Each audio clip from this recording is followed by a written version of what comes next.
ملی ہے خوبیاں انسان کو مدینے سے، چرائی پھول نے خوشبو وہاں پسینے سے۔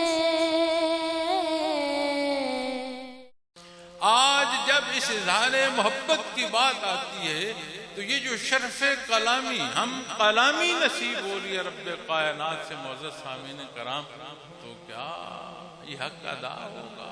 ہم پروگرام کا انعقاد کریں، میٹھا پکائیں، میٹھا بانٹیں، گھر کو چلے جائیں، اور وہ پورا سال ہم یہ نہ دیکھیں۔ اس درس سے ہمیں رہنمائی کیا نصیب؟ ایسی مبارک زندگی بسر فرمائیے، عمومی فرمائیے۔ مخلوق وہ جس ذات کے صدقے مخلوق کو خالق رحمت عطا فرما رہا ہے، اس مجسم رحمت نے ایسی زندگی بسر فرمائی کہ زندگی کا کوئی پہلو تشنگی نہیں دیتا، محسوس ہی نہیں۔ جیسے آپ کی ذات خصوصی، جیسے آپ کے خدام خصوصی، جیسے زمانہ مبارک جس میں آپ مبعوث ہوئے اسے رب کائنات نے خصوصی بنایا۔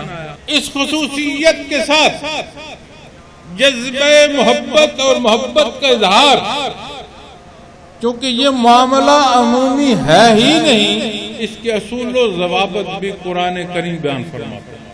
ساری دانت، سارے عقل و شعور، سارے خرد نہیں پہنچ پاتے، ہر سطح اسی خلق میں رہ جاتی ہے۔ بالائے خلق کیا ہے یہ اس نے مخلوق کو آشنا فرمایا۔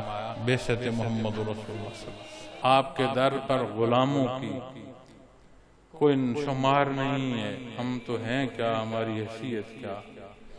وہاں پر تو ایسے ایسے نشان منزل ہیں کہ قیامت قائم ہو جائے گی، صدیاں گزر جائیں گی، ایسے عاشق پھر آسمان نہ دیکھے گا جو آپ کے حضور حاضر رہے، دست بستہ رہے۔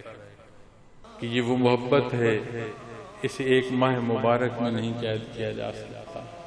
یہاں اظہار محبت جو ہے، جو احترام ہے، جو امتی کا رشتہ ہے، وہ اتباع محمد الرسول اللہ صلی اللہ علیہ وسلم سے مزین ہو تو یہ اس رشتے، اس صداقت کے ساتھ شہادت، ایک خوف محبوب کے روٹھ جانے کا بھی ہوتا ہے۔